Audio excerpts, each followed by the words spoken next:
Chapter 47. You are now listening to the Chapter of the Architect with DJ Architect. What's going on, my peoples? Once again, want to welcome you guys to another chapter of the Architect. Listen, this is chapter 47. In the studio with me today, I got two Marine Corps buddies of mine. I thought it'd be special to bring them in the studio, especially with it today being Veterans Day. Big Kenny Ken is back in the place to be. What's up, Kenny? What's up? How you been, brother? Chilling.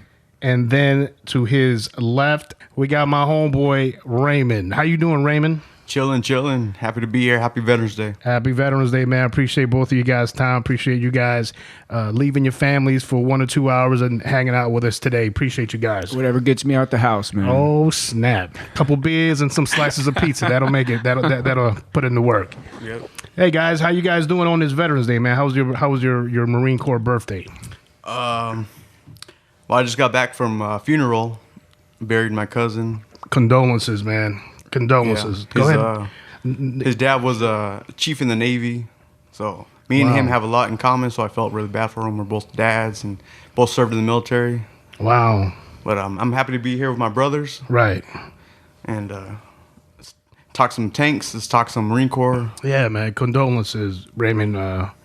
Yeah, man. Sad news. Prayers to his family. The reason why I decided to bring both of these individuals onto the podcast today is because they're a special breed of Marines. They are what we call tankers, and they live, fight, and operate inside of a tank, an armored vehicle built to destroy and cause doom to the enemy. Guys, both of you guys served in the Marine Corps. Before we go in there, ladies and gentlemen, I didn't know that both of these individuals knew each other. I knew them separately, and then Kenny's already in the studio waiting, and then Raymond comes up, and then both of them start hugging each other like, hey, what's going on? And I'm like, holy shit, what a small world. So real quick, how did you guys meet? So I was in the unit that we met each other in prior to him joining. So let's see, I joined like 2001 or 2, somewhere around there. And then we did the tour to Iraq in 2004, 2005. And then we had a bunch of new, I don't know. Boots. Yeah. I was a boots. We'll call them recruits. And they ended up joining our company. When we got back home, like 2006, 7, right? That's when you were there? Yeah, 2006, I graduated boot camp. Yeah. 2007, I got with the unit. Yeah, so there was a whole bunch of guys just like hungry and shit. So Right. So and then so when you came back from Iraq, you were told you had a bunch of new faces in your Right. unit. Yeah. We talked about that before. Yeah. How you go away and you come back and there's fresh faces and you're like, who the hell are you? yeah, right. And they've been there for a while, so it's like they know the workings in and out. Yeah. But that's your unit, and now Yeah. you're coming back from playing out in the sandbox, and you're looking at them like, who the hell are you? And they're looking at you like, and they're like running shit. right. Thank you, man. I was saying the same thing to my buddy Farrell on his podcast. Is when you go out and you put all this work, and you could be gone 7-8 months, and you come back and there's a bunch of new Marines and they're running shit, and you're like, what the hell is going on? Yeah, and then we ended up being in different platoons, but we all it's tanks, so One big family. It's way different for tanks because we are way smaller of a unit because in the squad of infantry there's 13, right? 12. 12. There's 12 per squad, right? Yeah, 12 per squad, and then you got the 3 fire platoon teams. sergeant and so. So for us, it's a platoon of tanks is 4 tanks. No, I guess it's a platoon of tanks is 12. So basically like one 12 squad. people. Oh, I see. Yeah, that so runs it a technically would be a platoon of tanks, squad yeah. if Because you it's- look at it as boots on ground. Oh, I see. Okay. So- But that makes much more sense to have 12 tanks be considered a platoon because Oh no. 4 tanks is a platoon, and there's 16 Marines total because there's 4 per. oh, I got But you. then you got the platoon 16 commander tanks for Yeah. a company. Then you got a 16 platoon tanks per commander company, and a right? platoon sergeant. so four tanks per platoon. Right. Yeah, it makes much more sense because a tank does so much more damage. Yeah. So Yeah. right, When you run per shit capita, over, they're you could shoot. Oh yeah. So far away, you don't need to be close. So that's how you guys met for the first time. Right. So when I joined the unit, he was already like a corporal or sergeant, taking care of business. Saw him yelling at all the Marines and doing his thing, doing what sergeants do. And it wasn't until after I came back from deployment in 2008 that I started getting my respect as far as I'm not a boot no more. Now I'm a gunner. I'm running my own little team. And Hey Raymond, explain to the people listening what's a boot.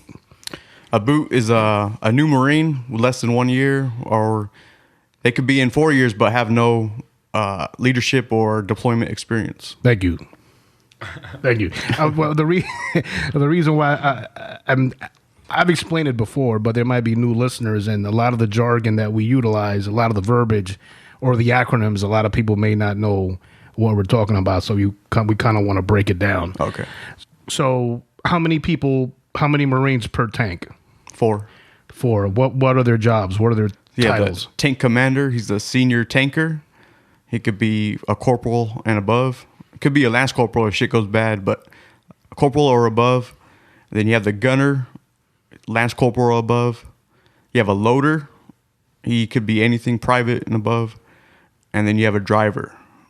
Who's Okay. Private or lance corporal. The gunner, what type of guns is he operating? So he has the 120 millimeter main gun. Is that the cannon? That's the cannon. And then he has the coax, which is the 240, which is side to side, parallel to the main gun. Explain whatever what the a- main gun points at, the 240 points at. Explain what a coax is. What is that? So coaxial machine gun is ax stands for axis. So the axis is pointing in a direction.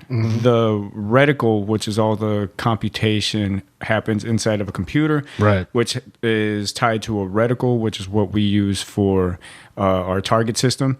And what happens is that whatever you point at, the muzzle follows that reticle. The coaxial machine gun is basically, you'll see a little tube sticking out on the M1 Abrams tank. You'll see a little tube sticking out to the side of the main cannon. Right. And there's a machine gun in there. It's a 240 Golf. Right. And a 240 Golf is a 7.62 machine gun that shoots Yes, about sir. 700 rounds. Yeah, so minute. it's going to look like a scope on a rifle, Right. kind of. And so That's the best way to say yeah, it. so coax. So co usually means like, next to or something like that, right? The ax stands for axis. So it's next to on the same axis that runs parallel with the cannon, basically. What the gunner does, he has the controls that have like 2 handles that you kind of drive like a steering wheel, and he flips a switch From to go cannon to machine right. gun. From it's not just cannon to machine gun, but it's whatever round you use as well. Right. So you can have high explosives. Exactly. Yeah. You have a tank to tank round, which is a saber round. You have a high explosive anti tank, or sometimes they use it as a bunker buster. There's an impact round, which I don't remember what it stands for. What's the impact round for? Is that more so of a impact- fragmentation? It's a heat round that could also shoot down a helicopter. Really? There's Wow. there's a literal switch on the tip of the round that you could switch to air. Right. There's a G and an A. Oh, it's for like an air burst. Exactly. So it's like it turns into like a proximity, and once it gets close enough to, I don't know what it is. Is it off the heat or It picks up the actual propellers, I guess, that are spinning on the Right. helicopter. Right. Oh, okay. So Wow, that's almost yeah. like the a 40 Mike grenade being launched out of a that shoots grenades. Mark 19. Mark 19. But yeah, it explodes based on rotation. It's crazy. Right. It You know? has so many rotations before. Right. So every single ballistic piece of weaponry that cannon shoots out has a specific purpose. Right. I guess we could run down the ammo. So the gunner inside the tank has a switch that goes from Sabo. Could you hand me one too? Has a Sabo, which is tank to tank round. Basically, it's just like a giant bullet made out of depleted uranium that is meant to pierce the armor of another tank. Right. There's a switch for that. Then there's a switch for the heat round, which is high explosive anti-tank round. Then there's a switch for, I believe, impact round, right? It's a separate. Yeah, impact. Yeah, Yeah, there's an impact and a one. canister round too. And then a canister round, which I think uses the Sabo setting, right? No, it has a can. I think it has. Oh, they made their own switch for that? I think so. Oh, so that's past my time. Either that or you use impact. Or is it impact? Yeah, probably impact round. What's the round that shoots through the like a bunker buster? armor, and then it spews out Sabo? that same metal. It melts it. That's a Sabo round. Wow, those things are deadly, man. Yes, and Very the deadly. Here's some speed in pics which you want to look at. Thank you. So they showed a badass video. I'll see if I can shoot this to you.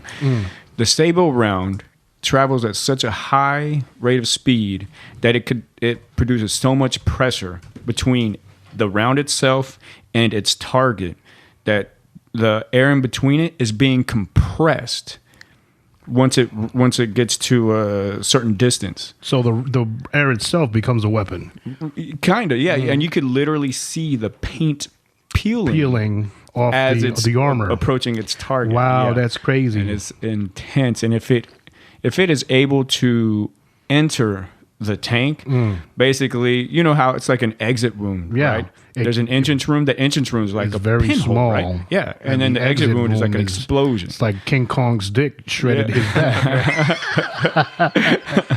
Wow. So Trying to see it's if I can find one. so if the round penetrates, everyone inside that is is pretty much gone. Yeah, it's going to be gone. Yeah, That's wild. because there's man. just so much pressure involved. There's so much. There's a word for it, and I'll see if I can find it. But yeah, so that's one round. There's a Check this out Sabo. real quick. Guys, so now we're looking at Main gun round being shot out of the cannon. that's wild. Yeah, It's intense inside of it. The velocity. I'm not gonna say it is as much as a 50 cal, but it reminds me of the principle of a 50 cal round being fired, where it piercing the air actually makes it go further and faster because as it's piercing, it's propelling itself even further. Right, yeah. And I remember for a long time, for Geneva Convention purposes, they would not allow the 50 cal to be shot at At a a person. human being because of the destruction. Right. It was just like overkill. It's Yeah, like it's before a vehicle. right. It's like It's going ripping the hunting. person apart, Yeah, yeah. going hunting for a deer with one of those cannons from a tank. So in order to bypass the Geneva Convention regulations, they said as long as they have military equipment on their person, then you can go ahead and fire. So a lot of people would say, does he have a canteen of water on him? Yeah, well, that's considered military equipment. Go for it. So there was a lot of ways and a lot of shady trickery going on. But listen, who am I to say, man? If you're getting shot or shelled, you got to save yourself for your buddy. So I'm not trying to. Yeah, you don't meet force with the same force. You Right. go Remember- a level above. Right. Yeah, I remember we had to lay down some fire on some, I guess some people, and they said on the convoy, they said 50 cal stand down, and it was only the The 240 go. 240s, yeah. Which we had like two of them, so they just laid down, and everybody else shot with their M16s and stuff. Kenny, talk about your experiences in Iraq as a tanker. What year did you go to the sandbox? Okay, so in 2005, they dismounted us. There was tanks were expensive. There was enough to handle what was theirs. They needed more ground support. So Wow. we turned into Camp Fallujah security pretty much, and we were like the QRF. In and around for about like 5 mile radius outside of it. So Right. we would go to the city, back, help patrols, help any. We were near that main highway that goes into Fallujah, so there's a lot of accidents, explosions, and hits and stuff that we would have to respond to. So, Guys, QRF is a quick reaction force. And a lot of the times, it could be the size of a squad or the size of a platoon or 2 or 3 squads. And what they do is they're standing by, ready to be launched out if any sectors within the encampment are being placed under attack, or if a Marine unit is being placed under attack, they go out there to support and help that sector out. Raymond, tell us about the schools when you guys went to these tanker schools. How long was the school? It's approximately 3 months. I went to Fort Knox, Kentucky. This was an Army base that you guys were being trained at? Correct. And this is for what, the Abrams tank? Right. So it's an Army school because the tank is an Army vehicle. Okay. So, well, it's if I could interject, you know how the Marine Corps gets all like the old shit, right? The hand-me-down shit. We buy everybody else's old shit. Like, oh, you need that anymore? All right, that couch, yeah, can we buy? We'll take it. It's like run down and shit. You got.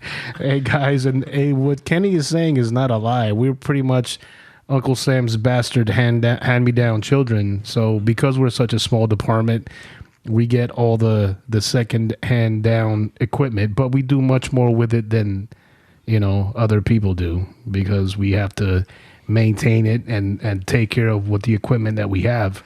We don't have the luxury of having a budget like the Army or the Air Force, so we take care of our shit.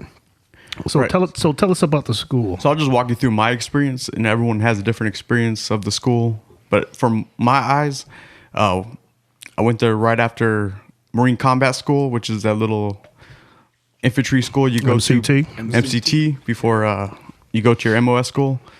So I landed. It was day before Thanksgiving. So they put us on leave. We got to go hang out. We were Marines awaiting training. That was our platoon. I stayed there for about a month, and then I picked up with my class. Right away, you're just getting slayed in the PT for the first week. So they're just smoking you. You're getting skinny, but you're getting strong at the same time. And then they're like, here's all your books. It's like going to college. So, and I never been through that type of academics because I'm straight out of high school and, right. California education. So you were ahead of the game. So you got a backpack full of books. I think we had the old Alice packs that they made us carry. Right. And you get in formation. Someone calls out cadence, start marching to class. You show up to class and they're like, they show you this huge tank and they're like, this is gonna be your bitch for 3 months. You better get used to her. We had a great core of instructors, taught us everything they know. The funny thing was, we learned so much and we were fully certified tankers, but once you got to your unit, all that shit went out the window and you're like, it's like you never seen a tank before. I don't know if it's nerves or you just you kind of brain dump things because you're studying a certain part of the material for so long, for 2 weeks, and then you're taking your tests, and then you brain dump that and you study another particular part of the tank, and then you brain dump that. That makes perfect sense because you're so concentrated on that particular chapter or that particular phase of the training that you're forced to concentrate everything on this new information, because, ladies and gentlemen, people rock out. So when I say rock out, that means that there are people that do not or cannot pass the exam, and they get washed out, and they have to go and do another military occupational skill, which is sometimes it's a lesser job, a much more strenuous job than the one that you were hoping to get. So when you see 1 or 2 Marines start to fail and they get one more chance to pass that exam and they fail that second time, they are no longer with your unit, or as far as that training evolution, they're gone. And who knows where they if they're lucky, they can come up with a new class of Marines behind your class and attempt to pass that again. But it's imperative for you to study and make sure you pass those sectors of tests. So I totally understand when you say you have a brain dump, Right. because you need to make new space inside your brain to ascertain new information. Right. And it's only 3 months, so I'll go over the quick subjects that I can remember. So first thing is weapons. So they dump all the weapons upon you. You take them apart. You got to put them back together. You got a certain time you have to do it. It has to be in a certain order, or else you're going to fail the test. You have to also articulate what you're doing as you're doing it. Right. So it's taking apart the 50 cal, putting it back together, but it has to be in the same exact order every time. Right. Same thing with the 240, the M9. That's about it. Dropping the breech on the tank, which is the It's like the like loading- dropping an engine block. right. Yeah. So it's the backside of the main gun, Right. which has the firing pin in it. So what would that be on a rifle? The bolt. The bolt carrier group. So it's a huge bolt carrier group for the tank. Okay. That has to be done in a particular order. After that, move away from weapons. Hey, real quick, Tanker maintenance. did all the people inside of the tank carry a M9? Or Yes. was just really? We carried M4s also. Wow. Yeah. See, that's the difference between ground and tank. The only people who would carry a M9 would be a staff NCO. And then everyone, when I was in, there were no M4s. What we had was the M16A2, M203, 240 Golf, the SAW, the 249, Mark 19, and the 50 cal, right? But as far as being on foot patrol, man, and then you would have, for whatever reason, one staff NCO may have a shotgun with him. And then the M9. Right, usually like somebody in the Right. squad that has a shotgun. Right, For but- room clearing and shit. Yeah. Well, for us, we all had an M4. We all had to carry it with us, which made the space inside the tank tighter. Oh, yeah, man. We Let's also talk had about that, man. Let's We talk also about had the pistol, or the M9 Beretta. Italian made pistol, by the way, if you didn't know that. Yeah. Good pistol. And so we would have that, M4, all of our shit. Grenades. We had our Were you guys able to, or did you guys ever have AT4 rocket launchers inside? No. No? Oh, no. No? You didn't need that when you have a tank. Oh, yeah, I can assume, yeah. That fire Our control AT4 system was is the- very with the cannon. organized, and you can hit anything you want to hit. How many rounds per minute do you think a solid team? You have 7 seconds to load around. But Wow. a good loader's going to do it in 3 to 5 seconds. 2 to 3 is like you could get it if so. Inside the tank, you have this rack with a door. It's called a ballistic door that you have to hit with a switch that opens it, and a switch on the gun itself. That switch is oh my god, The knee switch. Yeah, the knee switch, but the switch on the handle. Oh my god. The when you say up. Yeah, fuck. So you pull this handle down, right? It opens the breech. Breech lock or something like that. Yeah, and Sorry. it gets rid of the expended round. Right. Then you open this other door to get the next round, to shove it into the chamber, basically. Right. So it's basically So you're just what you're doing is you're loading We're the a magazine. giant. You're loading a giant bullet. Is what Right. you're doing. right. And to all the tankers out there that are doing it right now, they're active. Sorry for messing up some of the nomenclature and whatnot, but we're a little fuzzy, you know. Well, it's no, been it's a good minute since we've been on the tank. You got to understand. Between the three of us, we're the range gap of when the last time we were wearing a uniform in active duty service. It ranges from 18 years to maybe 10 years ago. So it's been quite a while, man. I can't believe I got out in My little journey. 2005, should I say? When'd you get out? I got to serve in 2 branches, Were you in the which I'm army? very proud of. Yeah, so after We forgive you. But go ahead. Well, here's the thing. Hey, You could relate to this being in our company. talk about the differences, man. Well, hold on. Let me just tell you about why we had to get out. You know, he had to get out for a reason. I had to get out for a reason. In our company, it doesn't matter if the war is going on or if the war was won or we're having an invasion at this moment. A tanker is a tanker no matter what. You train at the level like you're gonna ship out that moment. So it's nonstop. We're a high tempo unit. Mm-hmm. So it's constantly train. You're a bulldog in a cage or a Rottweiler, whatever, and you're getting shaken up for a whole year straight. You're getting shaken up, and then you're going to gunnery, and you're whooping some ass and acting like you're shooting at the enemy, and it's like that nonstop. What's gunnery? It's your tank qualification, where you're shooting moving targets, stationary targets, troop-like targets, and it's from the daytime to the middle of the night to dark 30 when you should be asleep because you only had 2 hours of sleep, but you're still out there pretending you're shooting at the enemy. So it's like Marine Corps rifle qualifications. Right, and you probably have more deaths in the tank community in gunnery than you probably have had in combat situations. Wow. But yeah, is it due to mistakes or lack of sleep or? Right, so you're very tired, you're overheat, you're in high temperature situations in the desert, 28 palms, you're passing out, you're having heat casualties, you're pulling them out, putting them on a helicopter. People are losing fingers. Wow. Bleeding out. Wow. You're going to get banged up. All right, so it's a high tempo unit, and you're a Marine first, you're not a civilian, even though we both were reservists. You're a Marine first, no matter what your occupation is.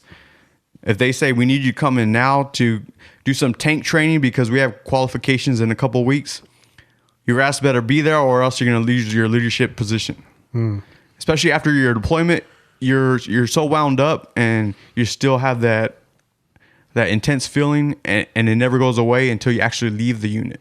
You can't really calm down, and your identity is being a Marine. It's not what your civilian job is. You wake up in the morning and you're a Marine, even though you're a reservist, just because you got this other thing that's bigger than yourself. That demands a lot more. Especially if that's your first job out of high school. Like for me, that was my identity. I was a Marine. It didn't matter if I was doing security guard duty, on my civilian life or whatever the hell I was doing, going to college. I imagine that's still your identity. Right. To this day. But I had to get away from, I needed something more than my identity being a Marine reservist. Right. So that wasn't my career, but I knew it in my head that wasn't my career. I wasn't an active duty Marine, but I still felt like it. So the Marine Corps, there was an instructor that said, a tank instructor in our unit, he said, raise your hand if you're a reservist. So everyone raised their hand. And then he said, raise your hand if you're a Marine. Everyone raised their hand. Right. He said, you're a Marine, you're not a reservist. You're a sergeant, you're not an E5. Is that type of community where your identity becomes being a Marine.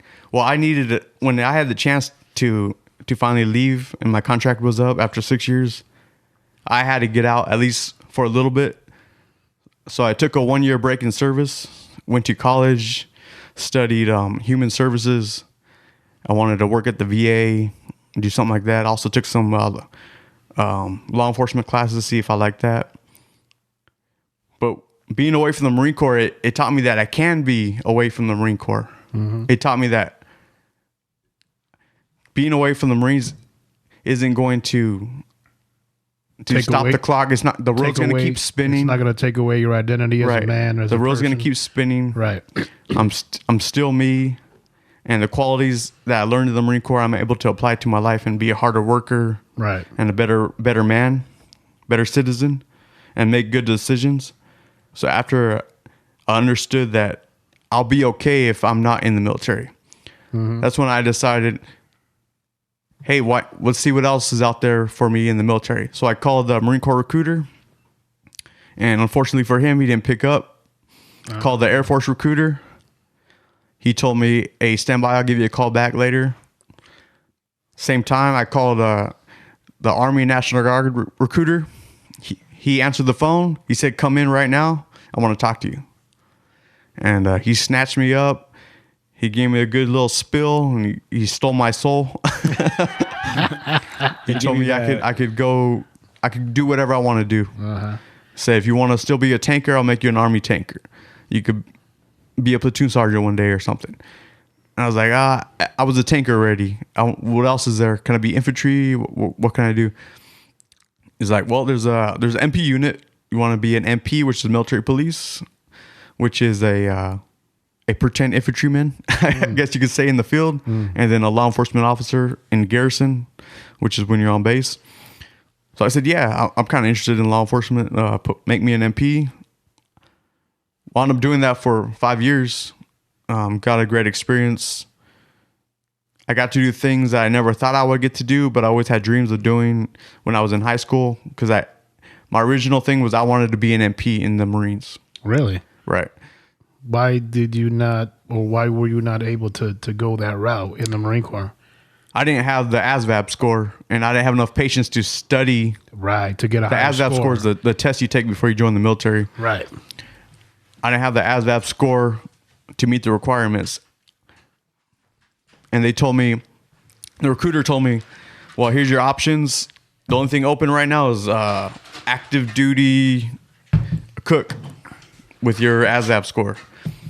Fuck yeah. And I was like, whatever, I'll be a Marine, right? I like pancakes. And he's like, yep, you'll Give me that still be a powdered Marine. eggs. You'll still be a Marine.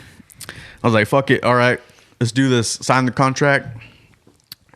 And out of nowhere, after graduation from high school, the recruiter called me. He says, can you go to boot camp in 2 weeks, but you're going to be a tanker reservist? I was like, a tanker reservist? A tanker? Fuck yeah, I'll be a tanker. And I wasn't too worried about the reserve part because I was like, yeah, everyone's going to war. Everyone's putting in their time. And then I'll just become active duty later on. Sorry, I kind of got off topic. Did you have intentions to go in active duty? Right. So that was my first intention was active duty. And he just called and was like, do you want to be a reservist? And you... Yep, they just renewed your contract right now. I think that's because they dissolved the cook MOS. Everyone that was a cook had to go to a different MOS? Yeah. That's Don't you remember crazy. I don't recall when combat cooks. When I was in the Marine Corps, we still had cooks. Like Marines in uniform. Yeah. You gotta remember, I got out in 2005. Yeah, so I joined. Okay, Yeah. so you joined 2001. I joined I joined 1999. Oh, okay. Yeah. But Damn, I don't. All right, so let me get back on the Army subject. So What did was this the Army or Air Force? Army National Guard. Oh, okay. Did they supply you with the box of tampons up front or after you signed the paper? Just fucking- Candy, you killing me. Yo, look at Raymond. Raymond's like, nah, I don't want to. like this is my fucking face. Hey, everyone talk shit about the Army till you join the Army and you see what's going on. I was the same way. Well, let's get his opinion, man, because that's the way Marines are, man. but he wore both hats. So Raymond, yeah, man. Right. So I signed the Army National Guard contract, and they issue your tampons right there. Oh, there you go.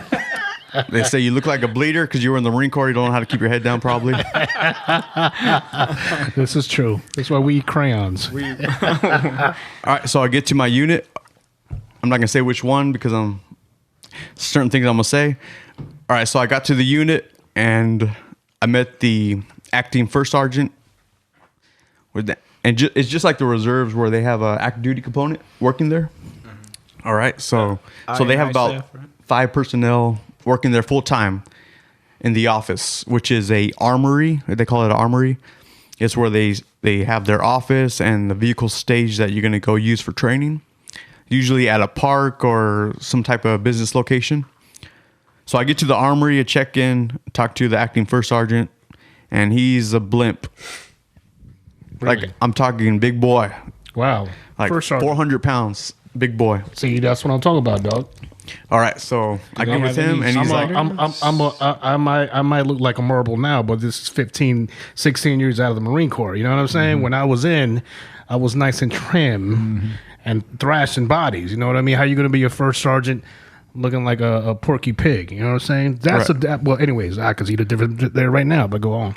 right. So that set the tempo of how I was looking at the Army. I was like, oh, this is gonna be a piece of cake. Just freaking show up for drill and eat some donuts. I got this.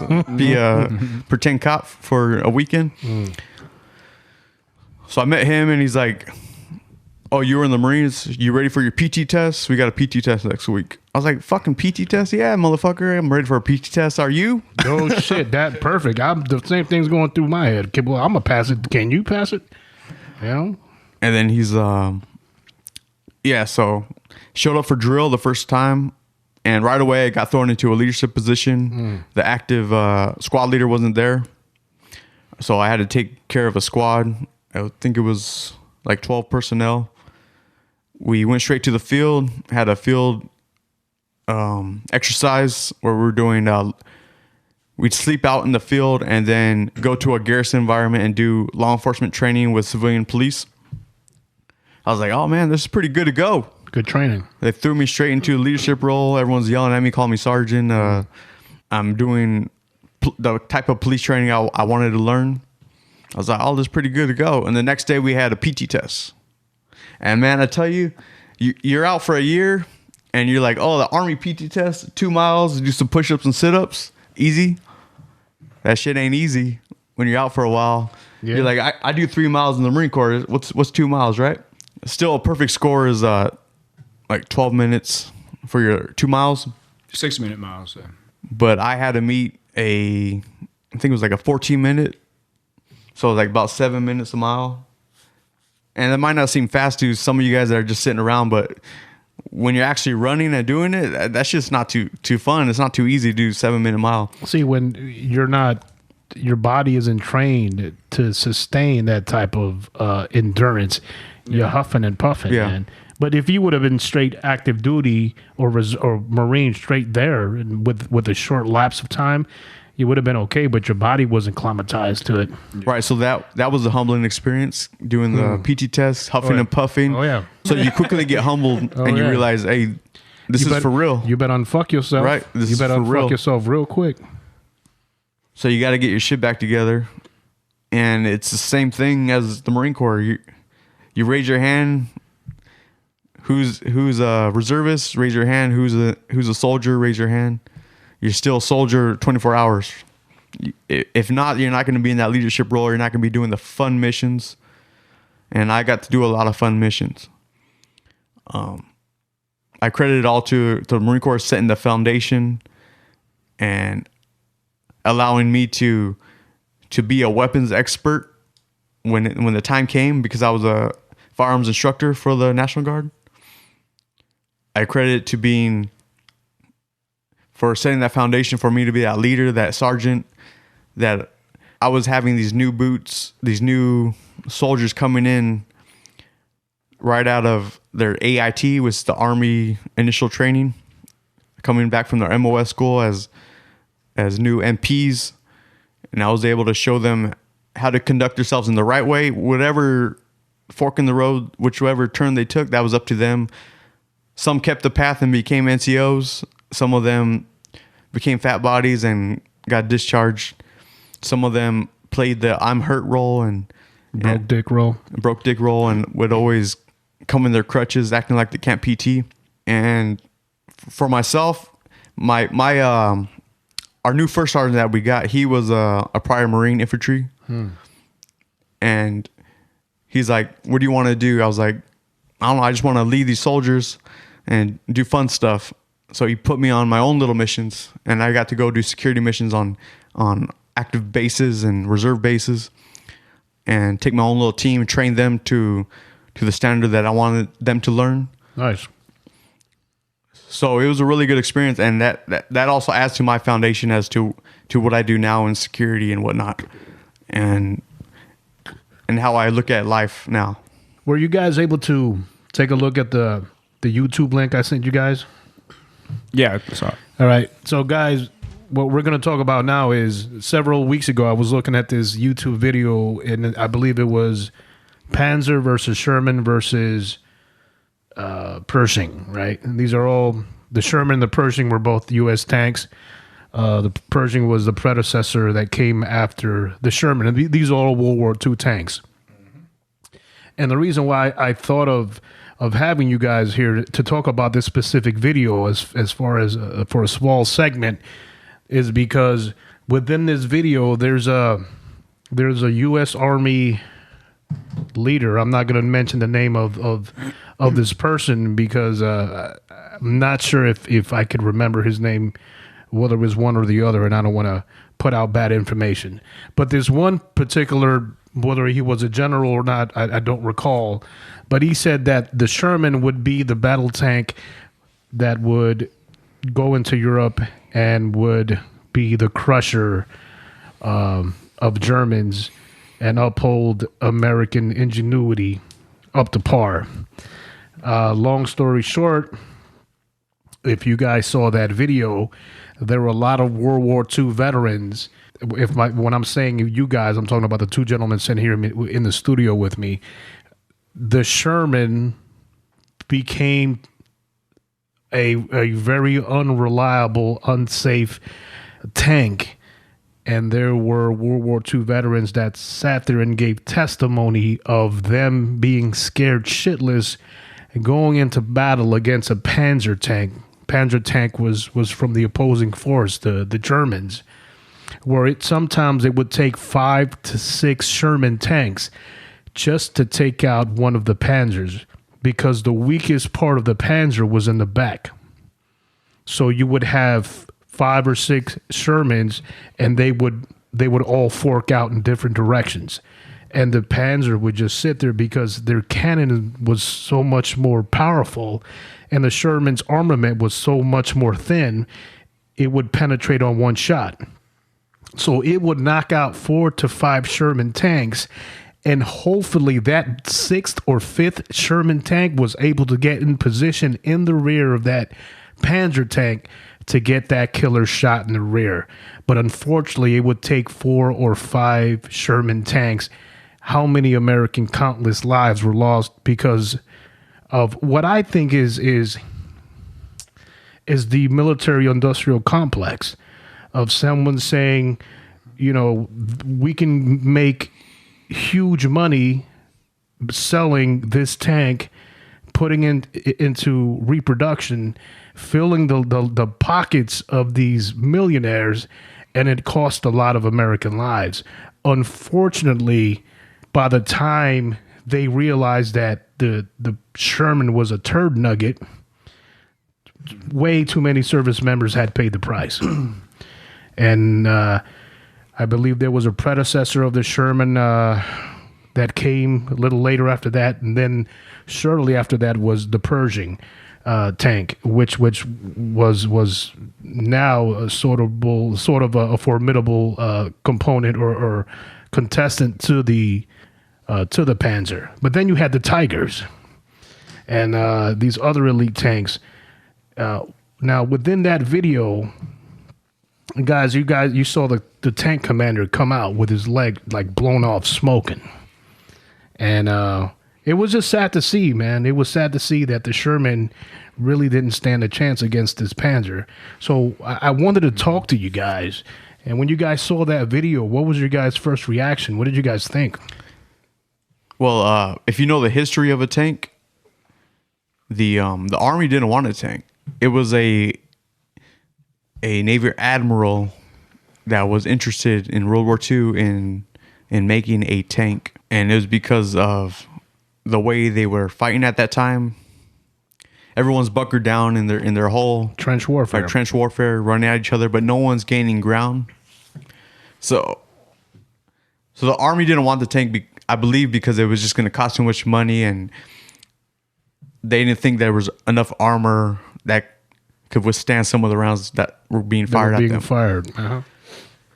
Now, as far as the ruse that the Sherman tank was gonna kick some ass, I could respect that because we don't want to show our ass, verbally, and say that this tank's all right. We have to, make it seem like it's indestructible, in order so that we don't get engaged. So they don't want to test the tank, right? Yeah, the problem is this is warfare. They're going to get tested. Right. So I could understand their theory was, let's make it nimble enough, speedy enough, so it could outmaneuver a certain tank. But the problem it looks good on paper. Theoretically, it looks great. The problem was that the Panzer wasn't all that slow either. It was a medium-sized tank. It wasn't a huge tank. So, and regardless, the Sherman could outmaneuver the Panzer, but if it had stopping power, which it did, and you don't go into a fight bluffing. You don't say to somebody, punch me in my face, and hopefully they don't punch you in the face. They're going to punch you in the face if they have the determining factors and the heat and they're pissed off. And it's sort of like, nah. You're daring somebody to do it, and when they do it, you get knocked out. And then you wake up several hours later saying, what the fuck happened?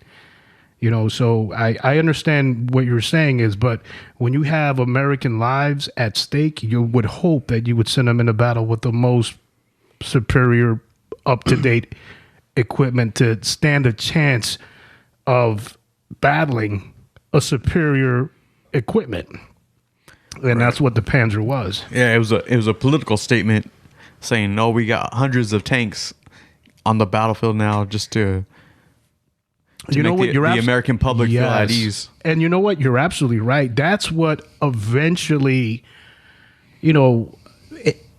that's how Germany eventually ended up getting toppled, was because of the sheer mass of tanks that were being mass produced. They were just being shitted out. That's what I was going to. And you got to remember the infantryman fights a lot better when they know there's a tank involved. What was your thought on that, Kenny? So, the M4 Sherman tank was a lightweight, cheap tank that was used in World War II because they wanted to play a numbers game as well. The U.S. did. They wanted to say, we have 5,000 tanks. They didn't say what kind of tanks, but on paper they could say there's 5,000 tanks out there. And I think at the time, Germany only had about 1,000 tanks, but they had the superior, exactly. They had quality. The Panzer, but it's how do you get so many? Especially at that time, you got to think about the time. How do we get so many tanks over there? And could our equipment handle something the size of what we use now, an M1A1 70-ton tank? There's nothing that could carry something like that. So we had to get a bunch of smaller tanks. To transport is what you're saying. Transport was a huge thing. Germany didn't have transport shit. They're there. They're there. We're going there to fight them. So that's a very valid point. Yeah. Extremely valid point. Yeah. So that was the main purpose behind that tank, was transportation. Getting it there and producing quick to get as many out there as possible. So it was almost the theory of grabbing an army of ants against a giant, and eventually the army of ants would take huge casualties, right. But they would indeed get inside the crevices in the ears and brain of the enemy and slowly start to deteriorate them. We were the bacteria; they were the host, right? And we kept pushing numbers, and we took casualties, and the Sherman tank could have been better designed and manufactured, and putting 5 people inside one of those little things is let me ask insane. you guys one question. Only one. If you guys were the designers of the tank, of the Sherman, if you guys could redo it again, both of you sitting down, but you can only do one, would you give it stopping power or better defense and armament? Stopping power. I would say a better gun than armor. Stopping power? Mm-hmm. Right. Yeah, I would have to agree. I mean, it doesn't matter how good your tank is. it can be taken down no matter what. There's videos of that all over YouTube with the best tanks in the world, but they're still getting taken down. Right. So no matter what, you have a high chance of dying when you're on the battlefield. You can stop a tank without a tank. All you need is a Right. bomb. Right. You need to take out the truck. Right, they got those tow missiles that could jump on top of a tank and blow it up. Right. There's all kinds of cool weapons they have nowadays. Did you? Yeah. Have you guys ever seen? You were about to say something. Oh Kenny? yeah, I was just gonna say, putting yourself back in that time. The thing that sucked is that was the engine that they used inside the German Sherman was capable of carrying a bigger gun or heavier armor. That was the trouble. I know one of the issues was that the fuel that was used Yeah. for that engine was highly flammable. Highly combustible. Right. Yes. So that was a bad issue. Right. Yeah. You know, and the thing that sucked is that the armament around the fuel tank wasn't Enclosed, the thickest. right? Yeah, it wasn't Yeah. the thickest point there. The thickest point was up front. front. And a lot of times, in order to escape the Direct the fire, direct they would have fire to turn of the Panzer, they have to turn to the side, exact- which to get left the fuck them out. exposed. And so that way, the Panzer, it had a slow moving turret, which the turret is the top part of the tank that carries the gun. Traverses left so and right. it's traversing left and right as it's following one tank. Another couple tanks are trying to That's the get maneuver, around to right. the other side. Right. So the tank that's turning to the side to take off and circle around it, if it gets hit, He's it's more- going to he's explode more like a Ford vulnerable. Pinto. Yes. And a bumper to bumper. So Yes. that's the trouble behind it. But how we won was because of the numbers. That's how we won. Yeah. And Yeah, it's that's a the sucky mental part. It's a And- mental thing. When you see a tank, like when we were out there on patrol and they saw a tank, they'd go back inside their village.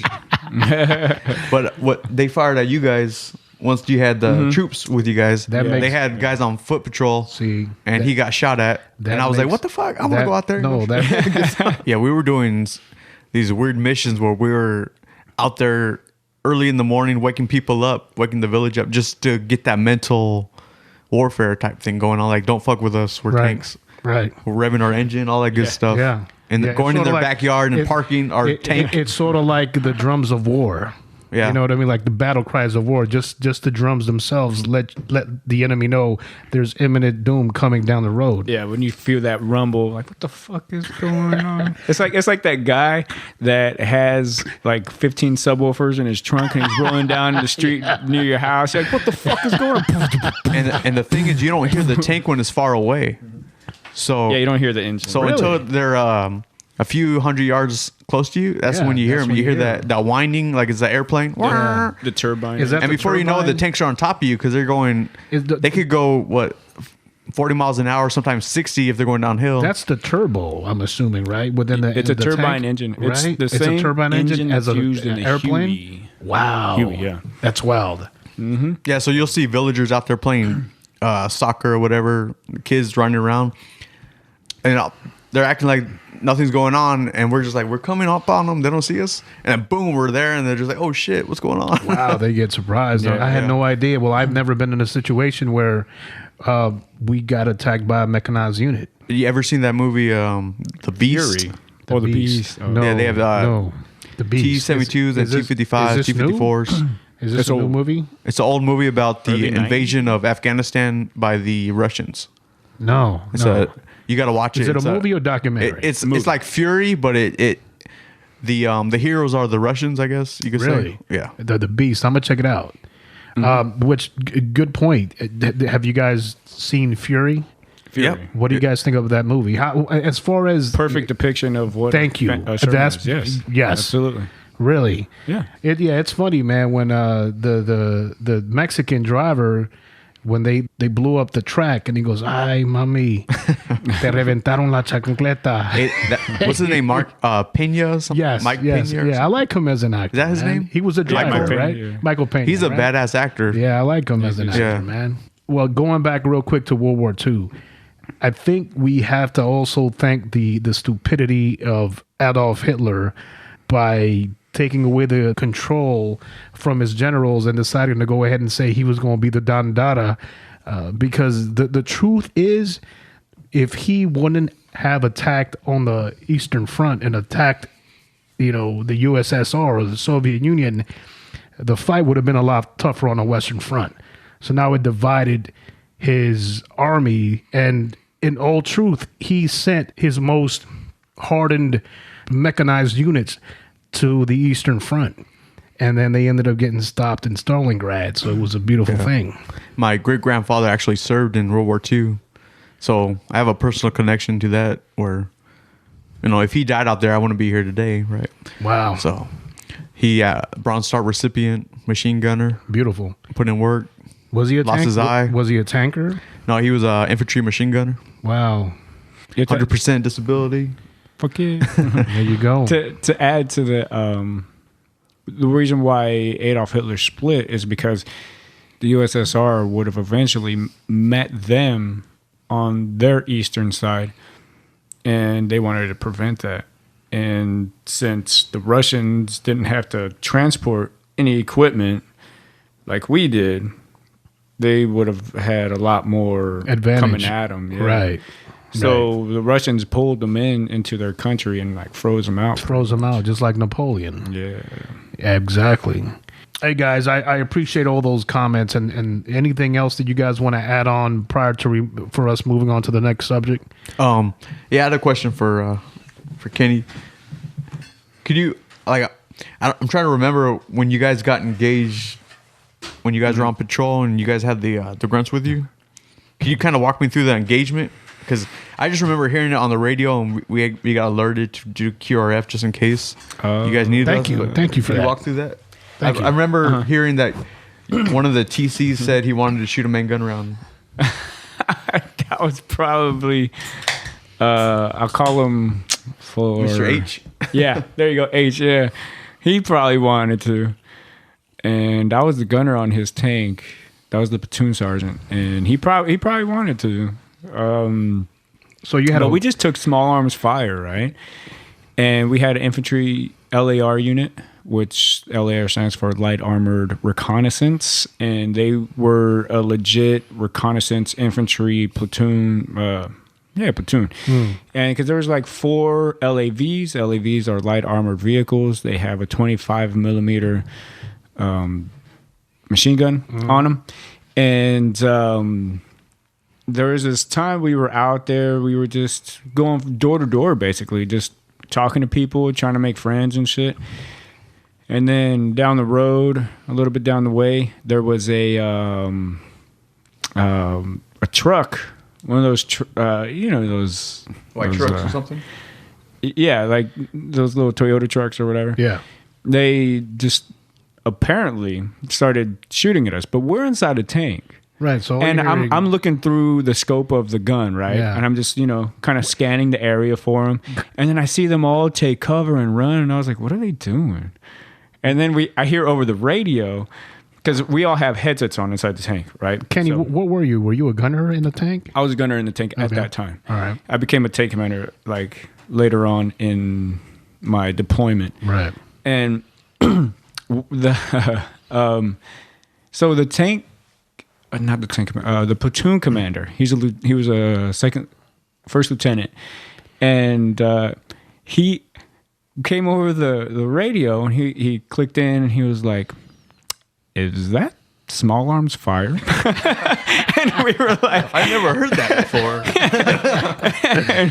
and apparently one of our tanks took some hits, and they're just like, but when you're inside tank, it just I've heard the rounds hit a tank before, and it's just like a pew, pew, pew, like mosquitoes flying by your head, Right, it's just because it's just making little noise. It's not doing anything. Yeah, you got your earmuffs on. Yeah, and I didn't think anything of it, and then you just hear that over the radio, and then I'm start looking around. I'm like, I'm controlling the turret. I'm moving back and forth on the turret, left and right, and I was like, there's a truck speeding away. Should we go get that truck? Right. And then it turned into like a high speed pursuit and shit. The guys got into their LAVs and they took off after the guy. Wow. No And shit. I don't remember what happened. I just don't remember what happened. I think they got him and they arrested him. If I remember, Shit like that.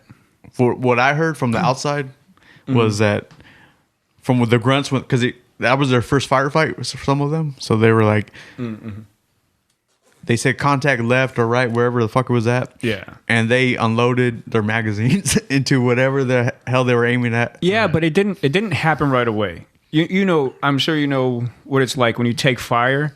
You're looking around. You still have to ascertain what is it direction coming you're from? taking fire Exactly. from. Yeah. You don't want to take cover Waste behind something ammo, and the fucking guys accidentally on the kill same side innocent of you people. taking cover. Yeah, right. So it was kind of like scatter plotted, and everybody's kind of all over the place until they identified where it was coming from, and then everybody, you know, directed fire towards exactly. that. Right. Yeah. So no tank opened fire. No tank. They did not allow us to open fire because we would have probably you would've destroyed way shredded them. too much shit. That's overkill. Yeah. I mean, we rolled through. It's so sad because we fucking rolled over their farmland and they were just sprouting and we fucked it all up. Damn. We That ran, mental warfare. we ran over all of that Don't shit. fuck with us. Wow. But it wasn't on purpose. We didn't be like, we were like, we got to get over there. Yeah. I'm going through your shit to get over there. You're like, You my think that's bad? pumpkins, my squash. We had a I felt so bad. We compensated them actually. After Really? that. Yeah. Wow. I don't know how. I think we just dropped off some money to them for all the Yeah. damages and Right, shit like right. that. Yeah. yeah. man, go with My our platoon leader was doing the land nav for us. Usually the gunny would do it, but the platoon leader, the captain, he decided to do the land nav and he drove us into a dry lake bed, and we got stuck. Yeah. and I it was remember like that. probably Didn't 3 we all weeks come and before meet we you go guys home. there? Was that? We all came and met you guys. Yeah, right? so everyone Yeah. showed up and did security for us and Yeah, we- helped pull us out. made an assembly around. But it was my tank. tank particularly that I was digging out. I got pictures of it. It went whole down, right? Yeah, the whole front end went down. So Yeah. Wow. so the driver in the front end, he was looking at the dirt in front of him. pretty much. shit. Yeah. So you guys had to get a wrector or a We had tow tank? it's called a Mike 88. Uh-huh. It's a tank that has it's also a tow truck. like a tow truck. Right. So like a it's a tank tow tow truck truck, with yeah. tracks and armament. Oh man, so he had to come and pull you guys out. Yeah, I remember. Yeah, that was your take. But as a tank, you could pull yourself out too with another tank. A tank never goes alone, so you have at least one extra tank So with what you. you guys do is just connect those iron ropes to pull each other the out cables. with the Yeah, electric tow cables. We could do that. But I remember we went out there. Yeah, and that was the first time I saw some camels up close and stuff. Because there was a herd of camels that came up. Was that the one? Was that the time? Yeah, I got it right here. Oh, yeah. So there's these. But there's that's when these shit camels gets that came real. up. When you think you're invincible in your tank, and then you get stuck somewhere, and you're like, what do I do now if something happens? Like, yeah, I could jump in my tank. I can't get away though. I could jump Right. inside and start engaging the enemy. Yeah. But that's when it becomes fury at that point, right? That's when Yeah, no shit. The last part. that's of when that you movie. got to That's a become a great marine movie, at that man. point and just do your marine shit. Yeah, I learned a lot about like life at that time because we pulled up, we set up security. It's kind of out in the middle of nowhere, so we were like dismounted. We walking around and shit. Yeah. Everybody's doing guard outside of the perimeter, and it was a legit ass oasis, like a Looney Tunes cartoon. No way. Yeah, Oh wow. yeah, and it was marshy, soft. Sand. You see my basically. skinny ass over there? Yeah, man. Wow. Look at that. Once upon a time. Yeah. Oh, that wasn't even that bad. That is wild. You know Yeah, what? I don't think it was that. I don't think you were the tank that we came out to. Hey, leave that picture there, man. I'm gonna take a photograph of it and we'll use that for the thumbnail for the podcast. For sure. That is dope, man. Yeah, I Yeah, like that. like you said about growing up out there. Oh, look at that. Um, Guys, we're looking at a photograph of a tank where the tracks are completely underneath the down. mud. So what happens when the tank sinks like that? The tracks can't get any traction because the bottom of the tank is sitting on the dirt Yeah. and it's taking the weight off of the The tracks. tracks. So it's just sort of like spinning a little kid standing on top of sitting on a high chair with his legs just Yeah, running. And yeah, you can't yeah. touch the I'll be right ground. back. Yeah. You got to use that again. But yeah, there was a time. It could have been that time. I don't remember. But we went out and there was like a legit oasis, like a Looney Tunes cartoon. No you know, way. when they're like in the desert and they're Yeah. like a mirage, and then you see the oasis, The palm tree just palm and trees, a little and pond. water. Yeah. It's like, man, that was the fucking right. I was like, that shit exists. That's That- fucking crazy. I had no idea that That's shit wild. actually existed. And No then way. a herd of camels came walking by. Wow. And then we were all dipshits and we fucking tried to catch one. So we're chasing these You fucking guys- things. what are you going to do with a camel? Who knows? Hey, put Ride him it. in- hey, we're going to take him back with us. This is Charlie. We're going to call him Charlie. Yeah, take him back with us. I'm gonna eat this motherfucker. That's wild, man. Hey, switching the subject, man. True. What the hell is going on with the fires up in Malibu and Ventura, man? Fuck, that shit is. That's You know what's weird? To me, it's a little weird that the fires before seem to have a lot more news coverage, and there wasn't nearly as many structures that burned down in the last North LA County fire. But this one took 95% of an entire city called Paradise. Yeah, man. Did you hear the? I haven't heard of that. Paradise is something new to me. No. Yeah, I didn't know Paradise was like Yeah, a city yeah. itself. Yeah. But it took 95% of man-made structure. Wow. Fucking crazy, right? So, but it just feels like this one isn't as well known. Like this fire isn't Not as well being known. documented or it's not being publicized. Well, I'm sure it's as being much. documented. I'm sure there's still a lot of news, man. but you almost have to like search for it. Sometimes I'm looking at photographs and there's like the huge evacuation. They're like at Malibu. Yeah. And then Yeah. you see the flames up. And don't get me wrong, we've definitely been victims of fires within the immediate area, but this one seems to be really, really big, man.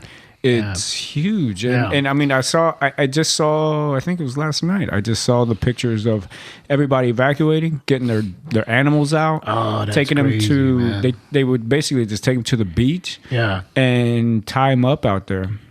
I guess there's a person that has those alpacas, Yeah.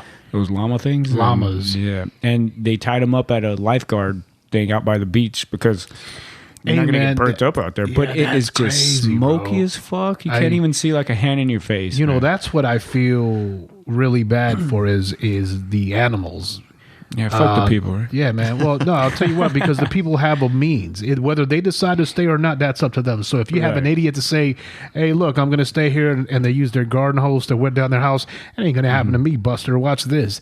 And then they get engulfed in flames. Hey, idiot. Look, that's God's way of exterminating the stupids. All right? So go, by all means, God, do your work, slay death to them. They were idiots anyways. They probably would have killed me and my family on the highway because they drive like fucking morons. So get rid of them. Go ahead, by all means. But what I'm trying to say is animals don't have that choice. They don't have that ability to They want get to flee in a vehicle. and if they can't flee. So the fires that happen, over there in Fallbrook, a lot of these people, they have these horse ranches, and what they were doing is the ranches were opening up the stables to let the horses out. Yeah, just let them run. Yeah. Because the fires were pretty much, they were getting ready to get surrounded, so they were giving them an opportunity to flee. Unfortunately, the horses would come back to the stables because they was a location of comfort. Yeah. And a lot of them ended had up enough. getting burned alive. It was a sad thing, man. But that would be some fucked up shit, man. Yeah, this fire is apparently, I think it's just because it's so close rather than all the other fires before. They were Where a little it's bit just distant. a lot of vegetation that it's Right. eating up. Now it's eating up the majority of a Yeah. community. Now you're really look, man. Imagine, and God forbid, all of a sudden we get notifications of evacuation, and then the fire is 1,000 yards from our current location, and it's coming our way. Like you got within the next 2 hours, you have to be evacuated. That's some crazy shit. Yeah. man. And it's very, very well possible. We just, as a matter of fact, Friday did you guys feel the earthquake Friday? No. No. What time was it? It was around 7:30ish. I was laying in the bed and I felt the fucking bed shake, and I was like, damn. I was Like, damn, honey, what are you I doing? was right like, now? man, when she was at work, I got a good little personal story about fires. go ahead. So in the Army National Guard, I was also activated to go respond to fires out in California, and I was there for about a month, maybe less, 3 weeks, and then when I got home, my apartment complex caught on fire, and I was like, "Oh shit!" What was the cause? There was a lady on the lower part of the complex. She said she was cooking, and it was a grease fire Meth? caused because she fell asleep and it got out of control. So She fell asleep while she was cooking, so that she fell asleep while she was cooking, but I believe she's probably either drunk or on drugs. or meth. Yeah, Yeah. cooking meth. But it was so weird. Like we were out there seeing people. We were doing our roadblocks and telling people they can't go to their homes because This was your apartment complex, right. So out there in the fires, responding as National Guard, we were out there doing roadblocks, telling people they can't go to their home because the power lines are still down and they might get shocked or Yeah. they might get injured out there. But you're doing this Right. So I'm doing this and for then your apartment complex. no. I'm doing this okay. for like the Ventura area. Okay. All right. And then I get home the same day. Oh, The same day I get home, Okay, I got you. my apartment complex catches on fire, and I'm like, "What's that?" I hear out of nowhere. I hear a popping, pop, Crackling, pop. I was like, "Fireworks? What is that?" And then so I go to my back window. I look through the back, and I can see the little. There's multiple complexes where we live, so I see the complex right next to us, to the right, completely engulfed in flames, black smoke, and everything. Shit. And I just grab my wife and the kid. I'm like, "Hey, we got to go now." Yeah. And When you see fire that close, that's, right, we got to go now. Get his Get his binky. get his diapers and let's go. So we're going, and I get her to the front of the complex, and I'm like, "All right, I'm gonna go get the car. Wait here for me." And I go walk to the car, and there's already a fire truck parked right in front of where my car is at, with the fire Blocking hose you. drawn out and everything. Oh, shit. Hosing down the complex, and I'm like, "Fuck, I got no car now." Wow. So I'm like, luckily they'll take care of it. luckily her sister lived down the block, and she was able to come within 15 minutes and pick us up, and we you spent guys the up. night with her.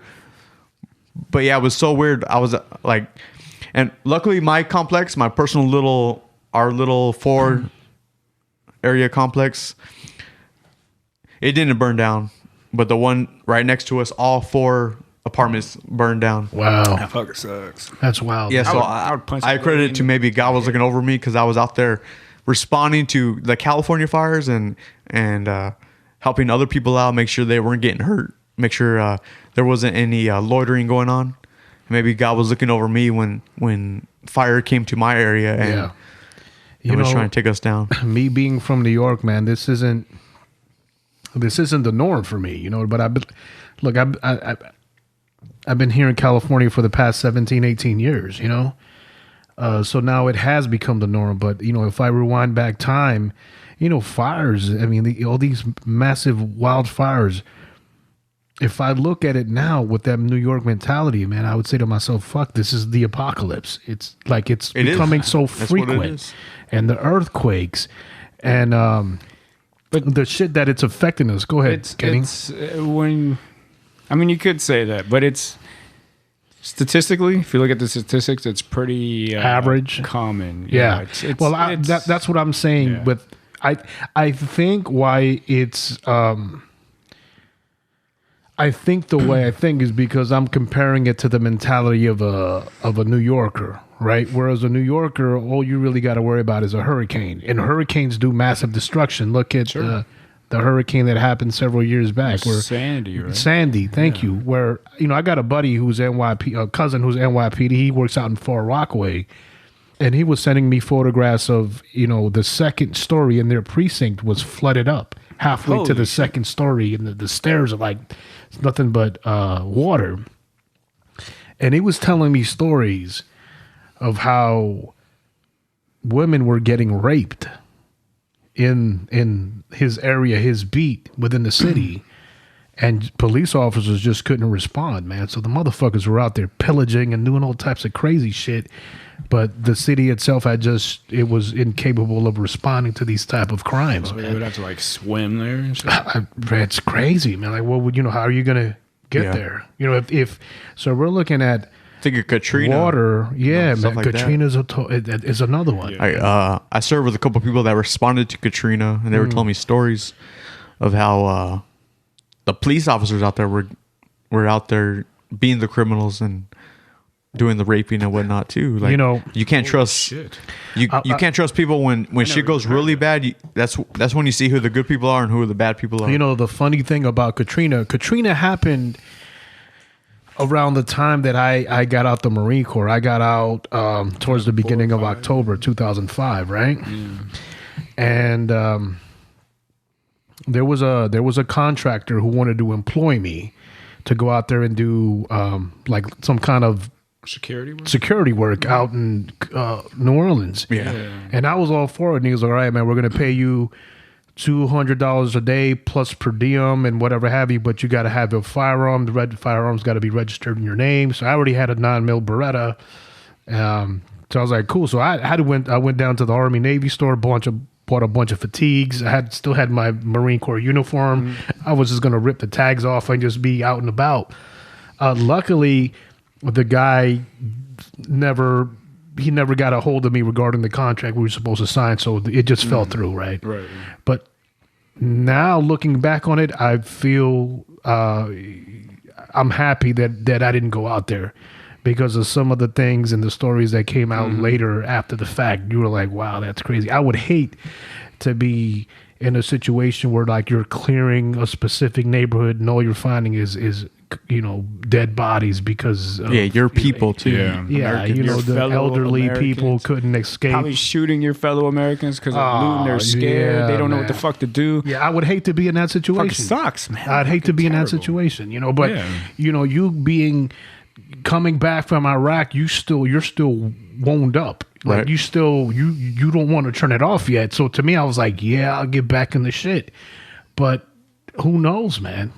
Something could have happened and would have really altered my life, and we wouldn't be having this conversation, man. So I'm glad it fell through and it didn't happen. Almost signed a similar contract for the Haiti earthquakes and shit to do security. Yeah, but I ended up not because I just Yeah, man. wasn't sure if my job would be secured if I did all that shit. Yeah, man. I mean, the things like that, man. They really there's a toll to pay, and we all want to reach for the almighty dollar and fill all our coppers, but there's a toll to pay with all that shit, man.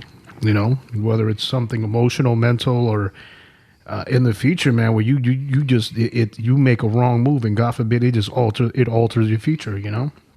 Yeah, in the National Guard responding to incidents of state emergencies, you get that feeling of that you're going on a deployment and you got to get your shit together and you're getting your weapons ready and you're making sure your bullets are clean. But then you realize, wait, I'm responding to California. Right. So you kind of have to settle your mentality a bit, but butterflies are butterflies, Right. man. So we all get in the bus or the Humvees and we're driving up, and then all of a sudden on the freeway you just see black smoke and it starts getting darker and darker and you're driving into the fire. And everyone's driving away from it and you're driving into it. Right. People are wearing masks. Yeah. And then you get this map that has all your roadblocks you're supposed to do and your patrol areas. And now you got civilians walking up to you. It makes you feel like you're doing a checkpoint in Iraq again. Mm-hmm. And people are like, but you could speak the language, so you don't need a chirp. Right. So they're like, can we go to our house? Like, I need to get my father's medicine. I got a huge work contract. These people are like, some of them are rich and wealthy, but they needed to still work and keep making income. Right. They're like, I need my laptop. I have all my files on there. I need to get there. Right. Because you got to remember, some of them, all they got was a knock on the door saying, get the hell out of the house.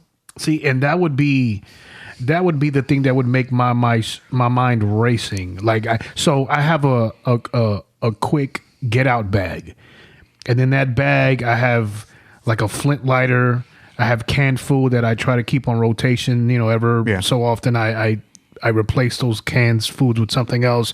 First aid kit, blankets, flashlights, ammunition for my weapons, extra magazines. And then obviously I keep my weapons at an area where I can quickly grab them and just bounce, right? Yeah. So that bag, Condoms. I don't need them because I'm married, but well, no, yeah, you want to keep the muzzle. Well, if you don't want to make a mess, sometimes you gotta wear them. Yeah, that's true. So, but things, the resources such as water. I don't keep gallons of water. I do actually buy gallons of water, like 10 to 12 on a monthly basis, but I don't keep that bag full of water. And I think at the end of the day, that would be like the most resourcable thing to have is water, right? Right. You need Water that. is It's a all you really necessity, need. right? Yeah. Food and all that canned food, good shit. I mean, as long as you have enough to last you 2 or 3 days, I'm sure you can. Well, as long as you're not like you have some type of blood sugar issue, you're ill, and you're like a healthy person, you should last at least a couple of weeks. Have that 30-pack of beer ready and standing by, Yeah. So, but that would be the first thing that I would go to, right? Get my go-to bag. Obviously, grab the dogs, their chow, and then what else, man? Like, what else would you grab? You got limited time, And I'm like, oh shit. Well, I have all my shit saved from backups to backups. So I could Photographs, access my shit. photographs, all that I don't have to worry shit. about that shit anymore. And that's the thing that sucks about people that had their house burnt down, a little over 10 years ago. Yeah. They had to run back in to try to save all their pictures and shit like that because all their backups are in a file cabinet inside their house that got burnt down. Yeah, man. So all their memories, I'd all be that shit is lost. like obviously, okay, let's grab whatever photograph. I'd be like, fuck, I got to take this mixer. Let me grab this mic.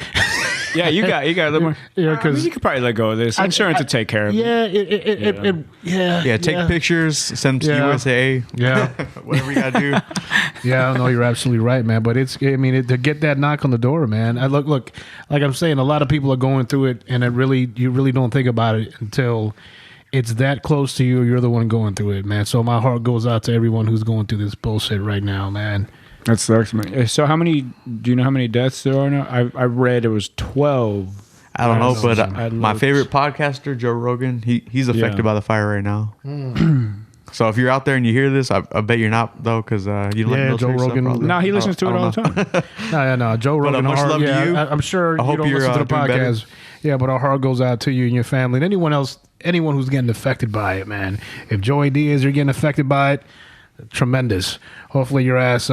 Hey, have you seen the Joey Diaz podcast? By the way, not the podcast, but he's got a Netflix special called the. I think the Derelicts or something like that. It's on Netflix. No, but I'm a huge Joe Rogan fan.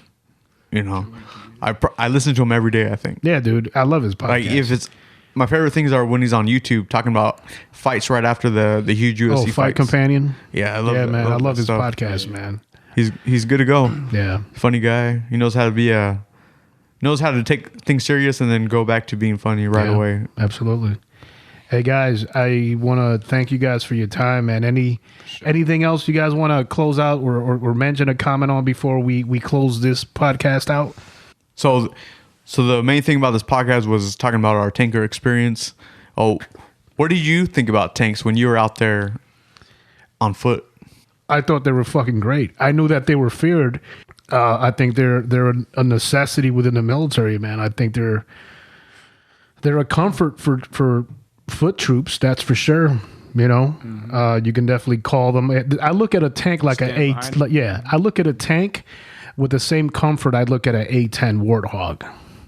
You know what I'm saying? You guys know what an A-10 is, right? Yeah. You guys, Air support. The air support. With the mini machine, the Gatling gun that they got. I look at a tank just like that. They're like a comfort. So I appreciate the work that you guys did while serving on military active duty or reserve. I think you guys are fucking great, man. You guys are like really part of the backbone of the Marine Corps when it comes time for when a grunt unit needs that support. You guys are there, man. So I truly appreciate you guys and your service. And once again, listen to all the women and the men that served in the armed forces. Happy Veterans Day to all my Marine Corps brother and sisters. Happy belated Marine Corps birthday. It's been a pleasure to serve with every and each last one of you guys. I've met some real outstanding people, and to this day, I still keep in contact with some of them. So the Marine Corps has been nothing but a solid service that has done a lot for me. It's given me a lot of stepping stones to do bigger and better things, man. And I'm very, very grateful for every individual that I was able to meet and came in contact with. Nonetheless, ladies and gentlemen, this has been Chapter 47. This has been your host, DJ Architect. I want to go ahead and thank once again my homeboy Raymond, who was a prior Marine, a tanker, and then Big Kenny Ken, who was a tanker as well. Guys, thank you for your time. Yep. And to all the veterans out there, if you ever have trouble, just talk to somebody. The wounds don't stop because you left the war, the battlefield. They continue on with you, so make sure you talk to someone, and we love you. I agree, and our heart goes out to everyone dealing with these fires up north. May God bless you and protect you guys and your family. DJ Architect out. DJ Architect.